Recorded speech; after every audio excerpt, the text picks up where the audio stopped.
大力，听听我新诗的开头。有一天，曹操捡到一只受伤的斑鸠，他问：“斑鸠，斑鸠，你叫什么名字？”斑鸠回答道：“从今天起，我就是你的宠物了，我叫孟德斯鸠。”能不能放过我，让我安安静静写会儿论文？一杯清开。老样子，不要糖。时光荏苒，这已经是我写的第300首诗了。你的诗和唐诗300首唯一的共同点，也就是数字一样。唐诗300首，这个名字好，我要赶紧告诉大家。对，也不要奶，能不能好好说话？抱歉，我嗓子哑了。昨天还是酷炫御姐音，今天怎么变酷巴大魔王的声线了？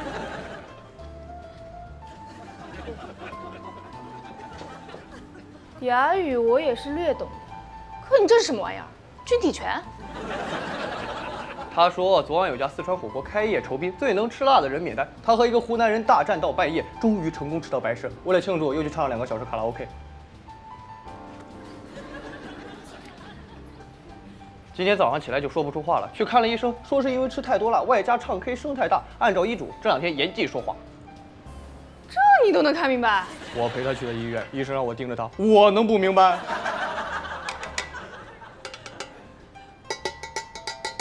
他是不是想说他恢复起来超快？你想多了，他是在搜集拟音素材。拟音就是电影电视剧里用不同道具模拟各种声效，收集这干嘛？今天从医院回来，他忽然看到一个配音比赛在报名，只要拿到冠军，就可以见到一位传说中的配音大神。咖喱酱，给大力点提示。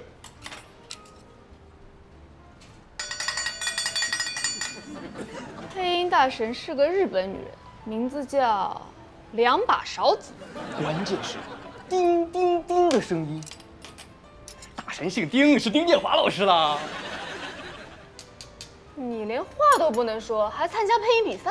虽然不能参加配音比赛，但是想见丁老师的强烈冲动激发了咖喱酱的求胜欲。他剑走偏锋，报名参加了隔壁的拟音比赛，所以才四处敲敲打打找素材。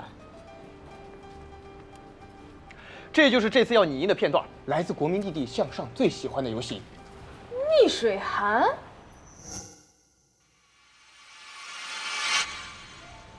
经典影视剧片段那么多，为什么非要用逆水寒？以往的配音和拟音比赛总是用那些经典片段，就好像考试画了范围，有心的人可以提前准备。这次比赛的片段是特制的，可以让所有人站在同一起跑线。少年侠气，皎洁无独雄，肝胆同，毛发松，泪当中，死生痛，一诺千金重。推桥勇，情高宗，情盖勇，人飞空，斗成东。红颜酒炉，春色拂寒望，西海吹红。千户映搜卷，白摘雕红，教学而空。乐匆匆。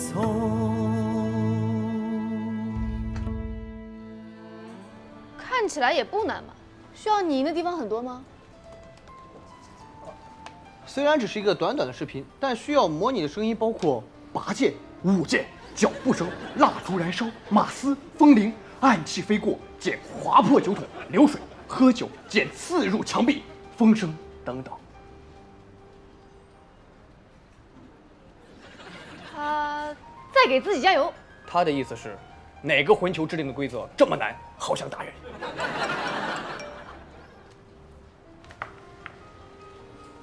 哦，美佳姐发的，这什么呀？就一人为善，就千人为侠，就得万万人方为王中王。王中王，火腿肠，一节更比6节强。300年酒之堂，治肾亏不含糖，这什么鬼啊？可能是某种暗号，类似天王盖地虎那种。江湖凶险，忧难横生，故及群英附会，望诸雄闻讯而动，速速前来。这是要开武林大会啊！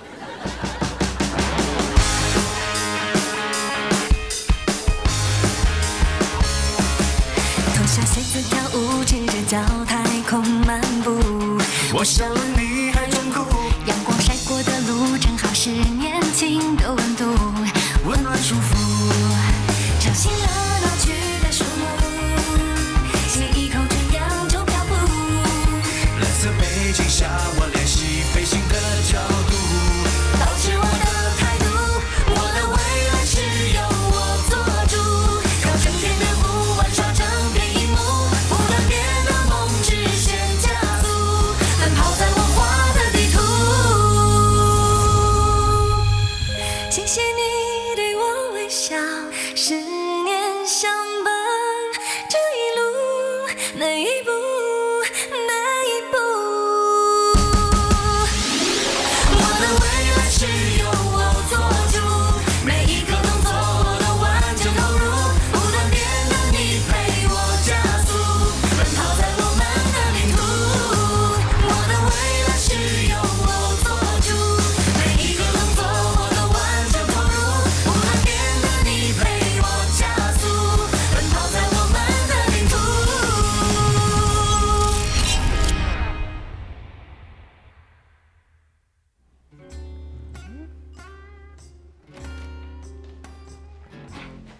什么情况？小两口闹矛盾了？不清楚，但这次的微信一个错别字都没有，可以说是非常认真了。医生说少吃辛辣食物，酒也不行。馋的话去吃个水果吧。张伟说他在外面忙，暂时回不来。那我们就开始吧。就一人为善，就千人为侠。你们接呀！不对暗号怎么能确认各位英雄的身份呢？暗号太中二，有啥事儿就说吧。没啥事儿，喝酒。只怕这酒不是白喝的吧？什么话？就是感谢大家的照顾。来，喝！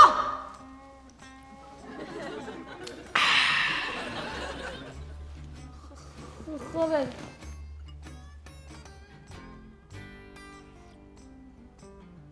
既然都喝了，那我有一事相求。知道你先说吧。哎呀，这次请大家来，不是为了帮我们，而是为了帮小小布。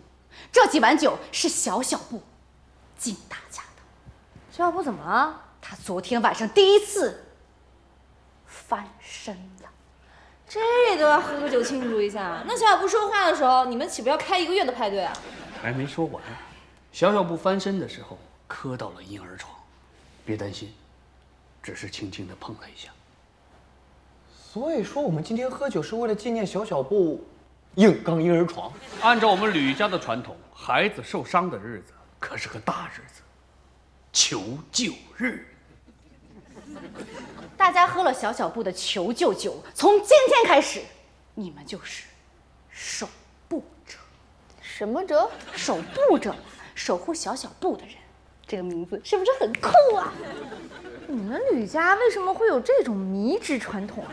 吕家祖上风里来，雨里去，人在江湖飘。你家还有挨过刀的？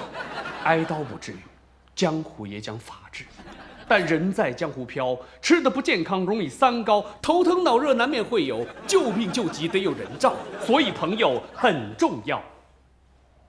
我懂了，就像雅典娜有倾徒吴小强一样，你们希望我们给小小布当保镖。小小布还需要保镖？他爸在社会上吃的这么开，他妈会如来神掌，谁敢近身啊？哎，如来神掌虽强，但不是所有事情都可以用武力解决。再说了，大人也不提倡。哎呀，你都是我老公了，我怎么舍得打你嘛？你在我心目中就像是葫芦娃，当你干活的时候像大娃，力大无穷；当你照顾小小布的时候像二娃，千里眼顺风耳；当你通宵直播的时候，你又像三娃一样有金刚不坏之身；当我冷了，你又像四娃给我温暖；当我无聊的时候，你像五娃，能够给我唱口水歌；当我看电视的时候，你像六娃，隐身不跟我抢遥控器；你拥有7娃的宝瓶，吸走我所有的不开心。我觉得陈美嘉才像葫芦娃，打我的时候是大娃，力大无穷；八卦的时候是二娃，千里眼顺风耳；逛街的时候是三娃，有金刚不坏之身；发怒的时候是四娃，口喷烈火；撒娇的时候是五娃，用眼泪淹死我；做家务的时候是六娃，经常隐身。他还有7娃的宝葫芦，把我挣的钱全部吸走，怪不得老婆叫妻子。狗在家中坐，狗粮天上来，能不能讲正题啊？继续说求救日，求救日看重的不是当下，而是未来。吕家先祖的经历告诉我，人生无常，朝不保夕。咖喱酱，你干嘛？啊，他自己作死，嗓子哑了，现在正在为拟音比赛收集素材。那你去现场比啊！现在好好听讲，回头要交作业的。听说拟音比赛每个人带的道具不一样，东西又多，现场比不方便，所以就在家里比。那打分怎么办？跟着比赛片段，现场实时拟音，人工智能会直接打分。这么先进啊！你没玩过卡拉 OK 吗？总之，将来有一天我和美嘉遭逢变数，而小小布需要求助，就拜托各位了。好端端的干嘛咒自己啊？就算不喝这碗酒，小小布遇到困难，我们也会出手帮忙的。我说的不是普通困难，而是更极端的情况。想象一下，若干年后，子乔被仇人追杀，逃去了西伯利亚，而我重病躺在医院，小小布孤立无援。他打电话给我们不就行了？那要是他和咖喱酱一样不能说话呢？他可以上门求救啊，我们只要看到他的脸就能相认。那他万一整容了呢？虽然我们会教导小小布崇尚天然，但是现在整容广告那么凶，万一他头脑一热，一个不能说话又长着一张整容脸的女孩向你们求助，你们如何确认她就是小小布？这就是求救日需要解决的问题。各位，你们都是小小布的贵人，我希望你们各自送一件信物给小小布。我觉得你们多虑了。现在是信息社会，只要有电话和微信，小小布总能找到我们。就算他不能说话，打字总没问题吧？现在电子产品更新换代太快了，我还有光盘呢。请问你有光驱吗？10几年后，谁知道还有没有电话和微信？再说了，越是先进的通讯工具，就越脆弱。现在人手机一丢，立马抓瞎。最稳妥的信息是刻在石头上的字，翻个几千年都没有问题。信物也一样，最好是能够存放很久又有意义的东西。没想到这年头还能遇到这么古风又侠义的请求，你们觉得？当时300首，我不要。我仿佛听到了海棠扎心的声音。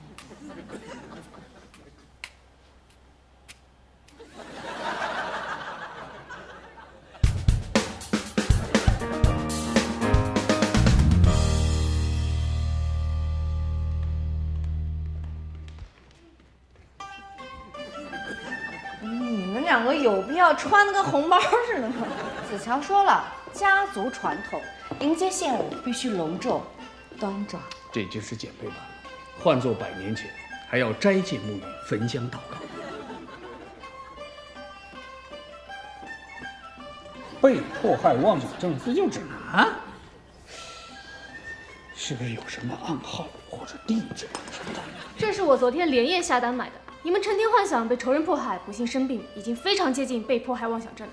不过放心，只要尽早治疗，康复的几率还是很高的。下一个。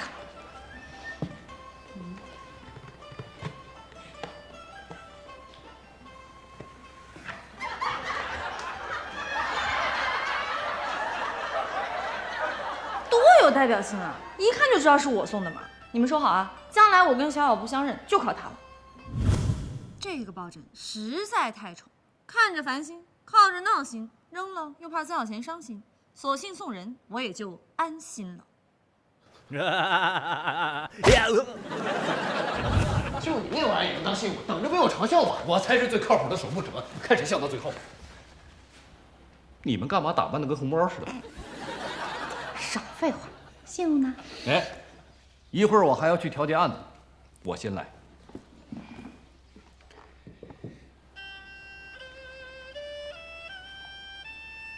这是一件对我来说意义非凡的衣服，是我工作后攒了3个月的工资买到的。你当年月薪到底多少？这件衬衫我一直穿到现在，原本是蓝色的，洗着洗着就变白了。现在，我要亲手将它赠予你们，告诉小布，见山如见人。谢谢啊，那家记得拿去消毒。海棠，你呢？这是我小学作文比赛的奖状，是我文学道路上的第一个荣誉。我把这个奖状送给小布作为信物，不仅是信物，而且是我送给小布的激励 buff。小布以后在写作道路上的表现，一定会让你们瞠目结舌的。赵梨花同学在本次作文比赛中获得湖边小能手称号，特发此状以资鼓励。你到底写了什么？老师要求写一个春游的故事，我写了一个小学生春游遇到怪兽，然后邀请怪兽来学校上课的故事。怪兽待了2天，就哭着从地球逃走了，因为作业太难了。我就成了保护世界的超级英雄，是不是很有讽刺意义？你语文老师没让你站墙角，还给你发了个奖状，真的是心胸很宽广。各位守护者，我来总结一下。首先是大力，我要你帮小布渡劫，不是替我们治病，差评。然后是一菲姐，这个抱枕我看见你在网上挂了3个月都没有卖出去，别想糊弄我。至于张伟的衬衫，我要的是信物，不是抹布。海棠的信物还算靠谱一点，至少小巧好携带，但纸质的东西不容易保存，还容易丢，最多给个中品。你们拿出来的信物，至少对得起我们这身衣服吧？哎，咖喱讲了，说不定他给我们准备了惊喜。他一大早就在收集瓶瓶罐罐，挑选信物，不为拟音比赛做准备。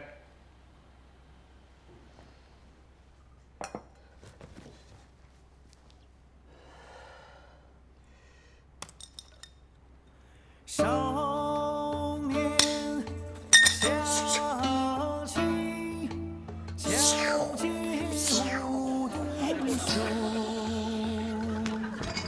感动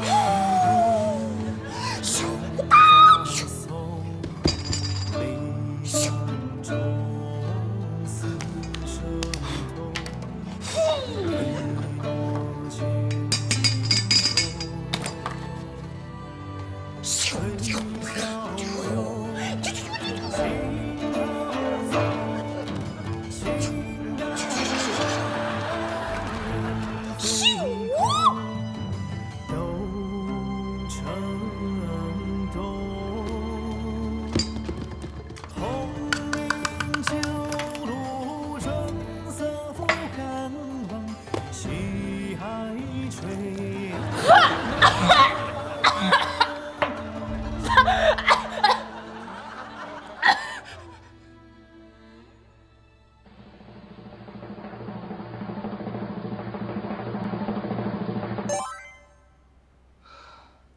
8分，还不错嘛。看清楚，满分100分。比赛结束啦，你见不到丁大神了？这只是赛前练习，不是正式比赛，比我想象的还要难。别难过嘛，这电脑没看到你的努力。要我说啊，你那些上蹿下跳的动作足够加20多分的呢。别补刀了，人家的心都碎成2维码了。咱聊点开心的事儿，信物准备的怎么样了？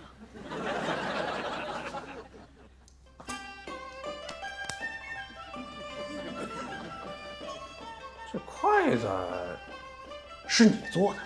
他的意思是，作为一名吃货，筷子是他的左膀右臂。为了小布，他愿意壮士断腕，用这双筷子作为信物。可这一看就地摊货呀，哪儿都是，怎么能证明是你的呢？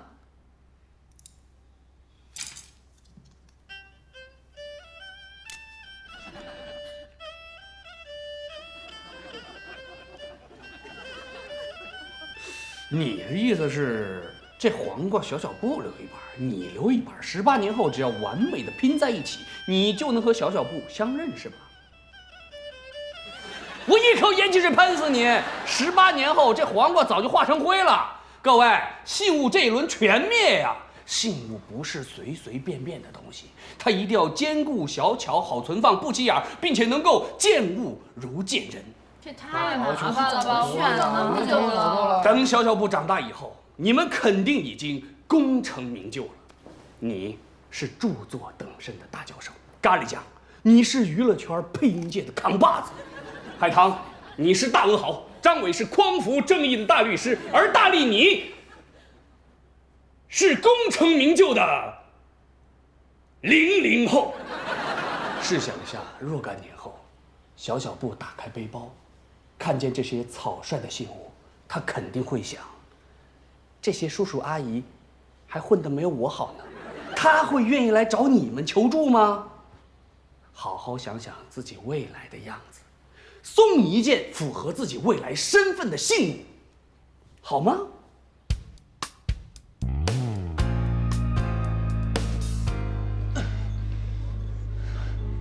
说好的头脑风暴没有对错，为什么罚我？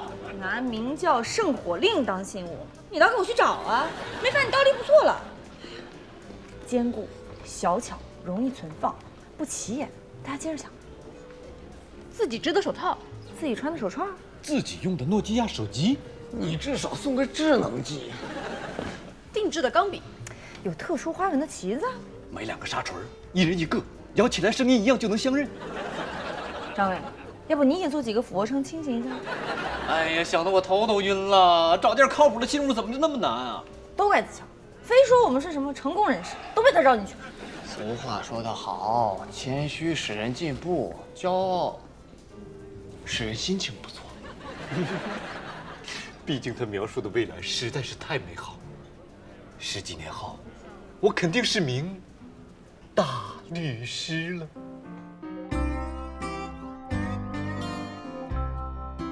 我匡扶正义，死磕大案，维护社会长治久安。我热情友善，服务社区，居民们都夸我实诚。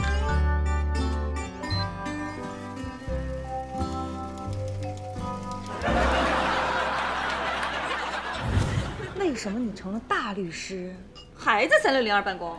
还有长安12时辰是什么鬼？我维护社会长治久安，对每个人都12分实诚，简称长安12实诚。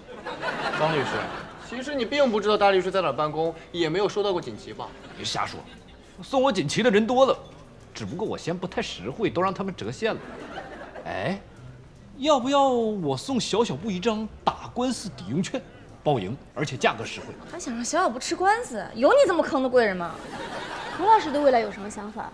我一向崇尚德智体美劳全面发展，10年后我应该成为了一名经济学教授，还开了一家道馆，白天在课堂上传授知识，晚上在道馆传授弹一闪。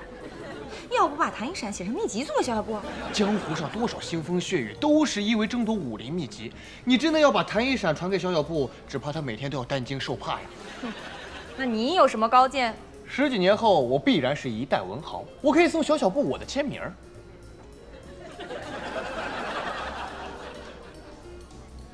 不但独一无二，而且小小布穷的时候还可以把它卖了维持生计。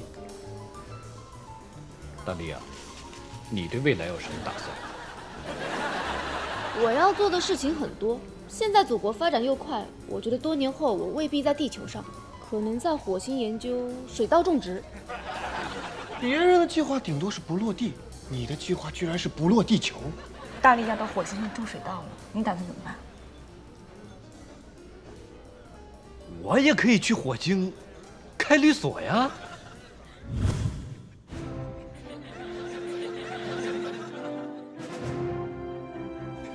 我匡扶正义，死磕大案，维护火星长治久安。我热情友善，服务社区，火星居民都夸我实诚。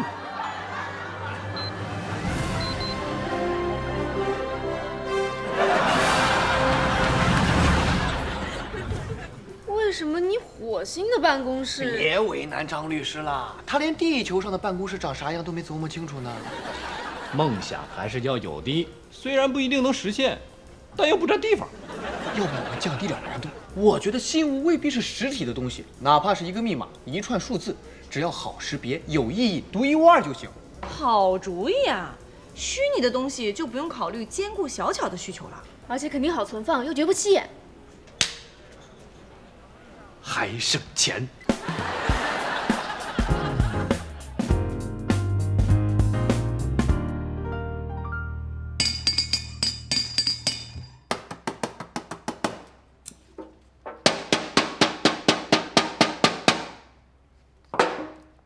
这都几点了，叮叮当当的，你是在打铁还是智障？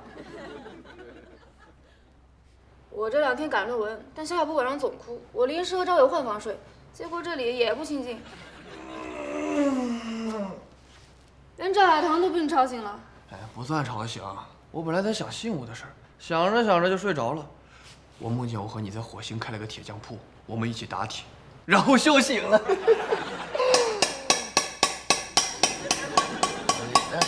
哎，医生让你早点休息，明天再练吧。啊。要不我们帮帮他吧，早点成全了他，世界就清净了。怎么帮？其实你我也略懂。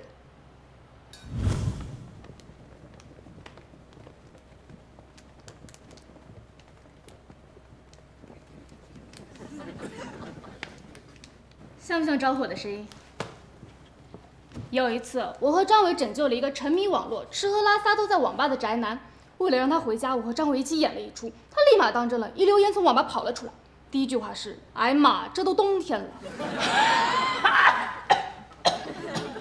可是比赛视频里蜡烛燃烧的声音不是这样的。我倒有个锦囊妙计，明天我雇个专业的拟音团队回来，包你赢。还锦囊？你就是个储蓄罐，这算作弊，被查到会失去参赛资格的。哎，虽然找雇佣兵是犯规的，但我找个圈内人来当顾问，应该没问题吧？拟音主要靠的是对生活的观察，靠的是积累和触类旁通的聪明才智。我以前在电台做过广播剧拟音，所以略知一二。先来给你们示范个简单的，武侠片里经常听到的骨折声，你们知道是用什么模拟的吗？拿出俩核桃，捏碎它。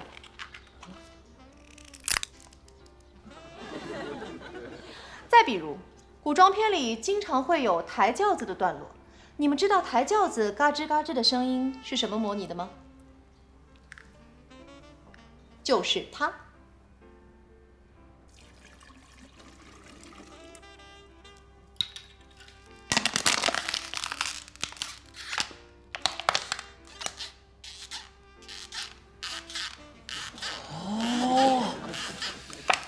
没想到矿泉水不但能喝，居然还能开车。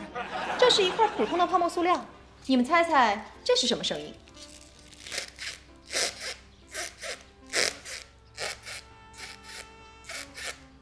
这个声音好熟悉啊！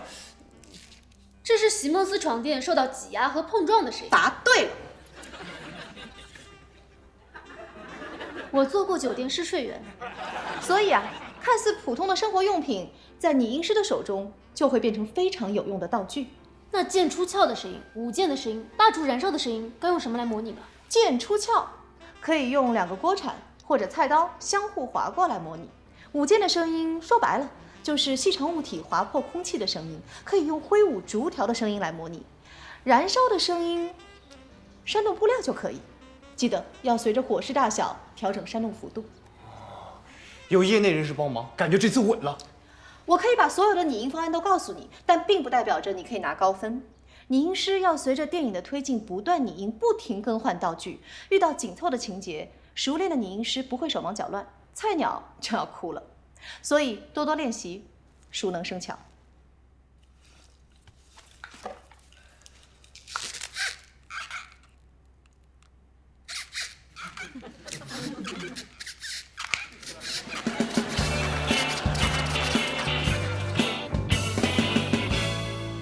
诸位这次一定准备了更靠谱的信物，大力，还是先从你开始吧。经过一整夜的严肃思考，我深挖了信物的特性。这次我送的信物保证轻巧、结实，并且独一无二。这是什么？你银行卡的余额还是支付密码？这些是圆周率小数点后面的数字，每一串都有独特的含义。比如第一个1328230664是小数点后110位到119位，既有110又有119。只要小小布上门报出这串数字，我就知道他遇到了危险。那19590921642呢？这是小数点后985位到995位，意思是我想上985，请995。如果小小布对我报出这串数字，就是想找我补课。这些数字旁人看来毫无意义，但我能看懂，是集身份识别和愿望实现于一体的高效沟通方式。叫声救命就要10个数字，会不会有点啰嗦？至少比昨天靠谱。下一位，一飞。经过了一整晚的严肃思考，我也深入挖掘了信物的特性，而且这次的信物保证满足所有要求。不用拆，我的信物不烧脑，烧菜。这是我发明的一道创意料理，天下绝无他人知晓。而且这道菜会让吃的人心情愉悦。多年后，小小布只要登门报出这个菜名，我便能与他相认。怎么样？轻巧、方便携带，独一无二。美嘉，你看什么呢？我仿佛看到一个“蛋”字。温馨提示：这个菜谱只能小小布卡，如果其他人要强行阅读的话，可能看到3个字：盘一闪。赵伟，该你了。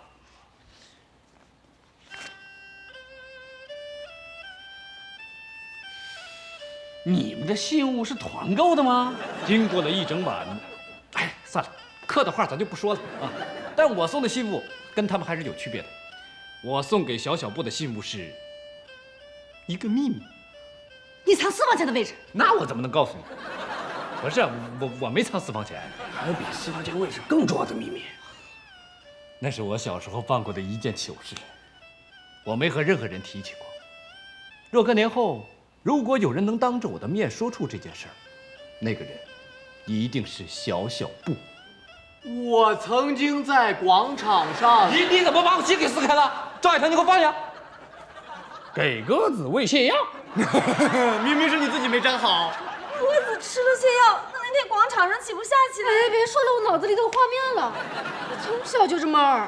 不是啊，那天我和小伙伴打赌，动物吃泻药会不会有用？结果校长接待了100多个来投诉的叔叔阿姨，都怪你呀！我还得再想一件糗事儿。反正你糗事多的是嘛。比如你不是有个小号名叫马化云吗？马化云，这名字听起来是有钱的平方啊！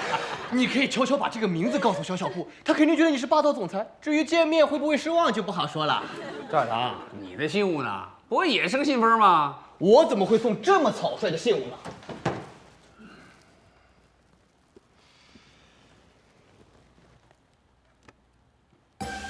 哇！我这个虎符由贵金属打造，坚固、轻巧、好携带、抗氧化，里面的齿纹是独一无二的。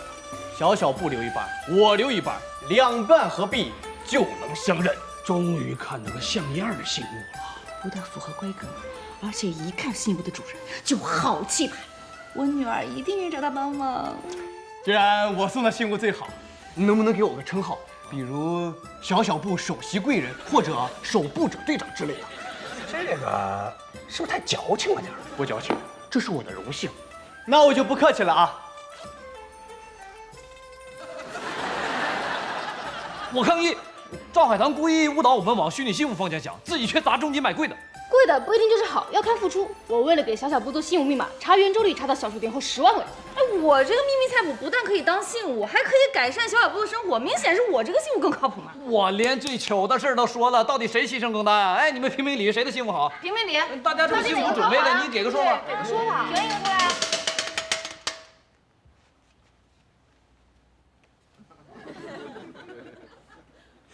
其实信物不在价值，在心意。比如咖喱酱这个饭桶，做信物也是极好的。啊，他的意思是，你应道语太多了，一个人忙不过来，他想求大家帮忙。只要能见到偶像，他连吃饭的家伙都可以不要了。你人的事先放一放。子乔，你说到底是谁的信物更好？对，有一个出来。大力的信物代表了他的智商，一菲的信物代表了他的创意，海棠的信物代表了他的财力，张伟的信物画面感很强。那就是张伟的信物最差了。然而我的信物最差，你笑什么？你的菜谱好到哪里去了？哎，你帮我说说。啊，就是啊，你的好，我的好，我的信物。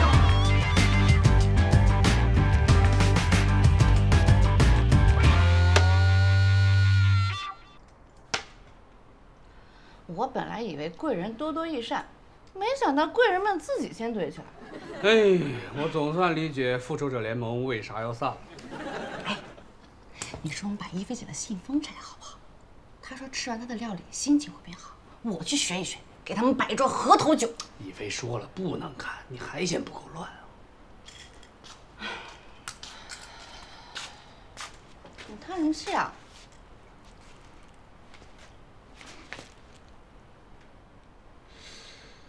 他的意思好像是说，你们不帮我，我自己孤掌难鸣，我想跳下去。哎呦，咖喱酱，你千万别想不开啊！我一定想办法说服大家帮你。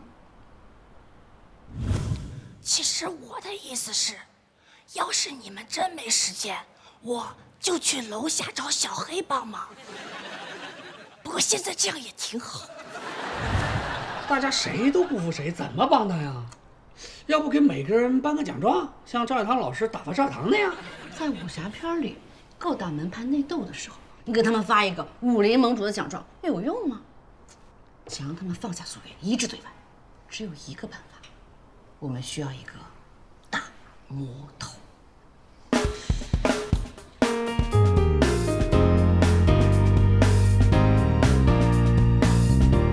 我这个用心啊，我这好。哎呀，你这就是砸钱砸出来的。不嫌他。哎呀，菜谱不行的，你这个太枯燥了。哎，找他们评理，找他们评理。哎，你们两个到底想没想好谁的信物最好啊？现在先别管谁的信物更好的事儿，有一件更要紧的事情。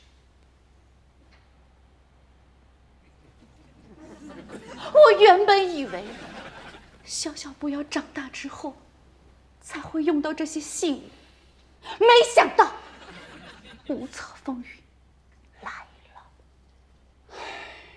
你俩看上去气色不错呀，不像得了绝症啊。心理疾病也是病，可能是被迫害妄想症确诊了。我再强调一次，我没有被迫害妄想症，不测风云真的来了，我的仇家就要找上门了。总感觉后半句打了前半句的脸啊！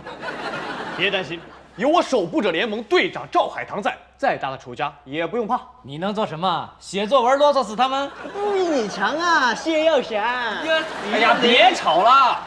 这次仇家非常强大，我们一定要一致对外。他当年是我和子乔的死对头，人称山中大黑虎。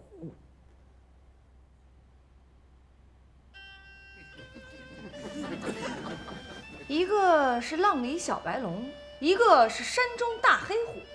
试问你一个水里游的，是怎么跟山大王结仇的？这说来话长，他喝酒跟我抢座，搭上我先看到姑娘，连酒吧的限时优惠券都要跟我抢。后来我和子乔双剑合璧，终于打败了大黑虎。他从此在江湖上销声匿迹，直到最近，子乔发了一张小小不百日宴的朋友圈，他居然在下面点赞。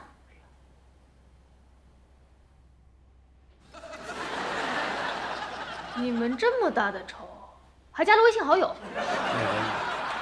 重点是，他已经重出江湖了。为了报复我和美嘉，他也参加了这次拟音大赛。逻辑有点飞啊，你帮我捋一下。他一旦在拟音大赛上拿了奖，他就会平步青云。他一旦平步青云，就会有钱。他一旦有了钱，就会开奶茶店。他一旦开奶茶店，就会让更多的人沉迷，然后就会利用这些沉迷的人追杀我。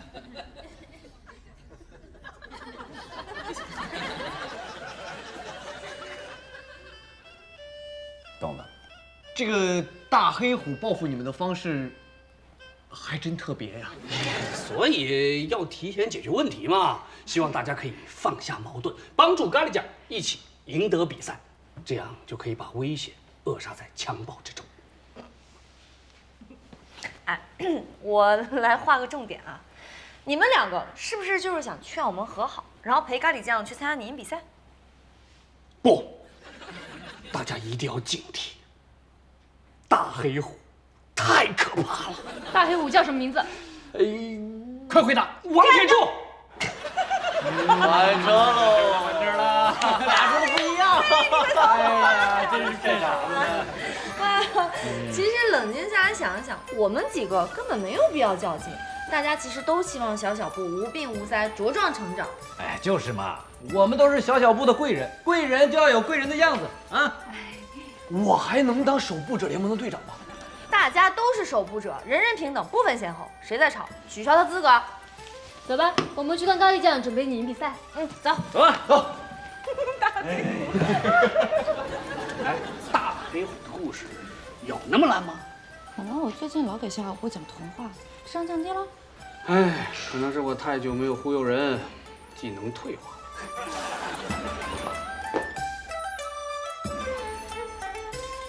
快来快来！哎呀，你们快点！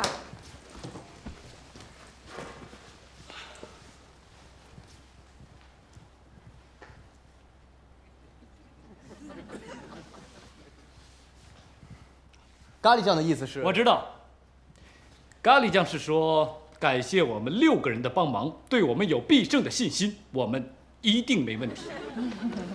他的意思是我们已经排练6遍了，现在距离比赛结束只剩20分钟了，希望大家用点心，我们争取拿第1。放心吧，准备使劲。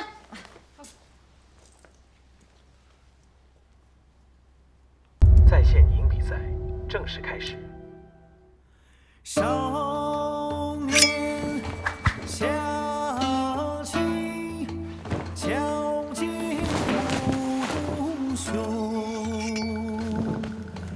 肝胆痛，毛发松，泪潭中死生痛，一诺千金重。推销用，情高纵，情该有，云飞空，都成功。功名就如春色肝胆，气海吹红。千户应搜卷，百寨雕魂，江水空。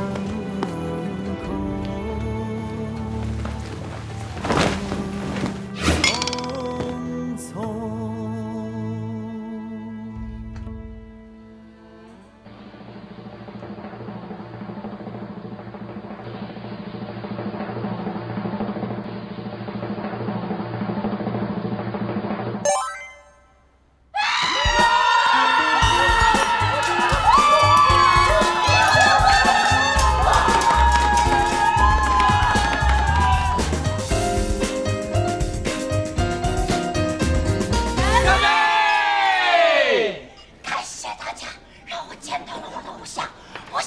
少说2句吧，张海棠帮他翻译。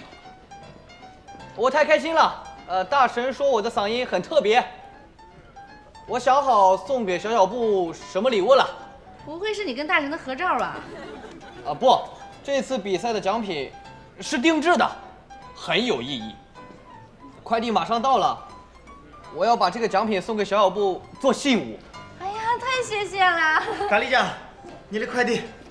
哇，奖品这么大个盒子，肯定很贵重，定制的嘛。哎，我觉得这个纪念品有大家的回忆，可以作为我们所有人的信物。可以啊，可以，是不是？哎呀，有道理，有道理，好主意，好主意。什么呀？什么？看看呀！啊！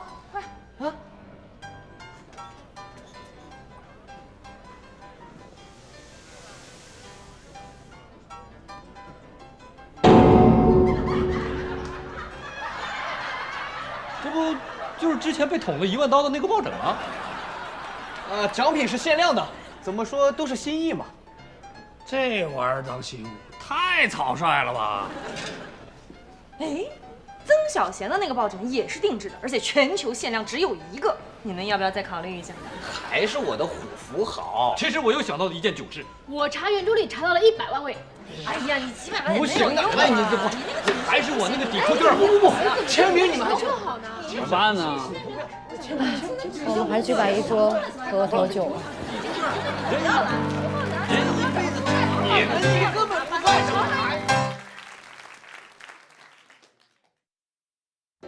朋友，当你做番茄炒蛋的时候，有没有纠结过先炒番茄还是先炒蛋？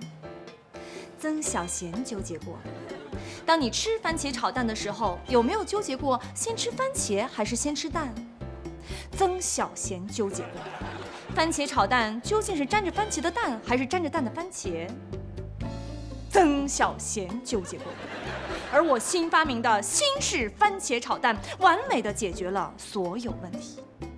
小番茄炒鹌鹑蛋，蛋和番茄同时下锅，番茄和蛋粒粒分开，红白分明，帮助选择，再也不用纠结，保证吃得开心。亲，要不要尝一下？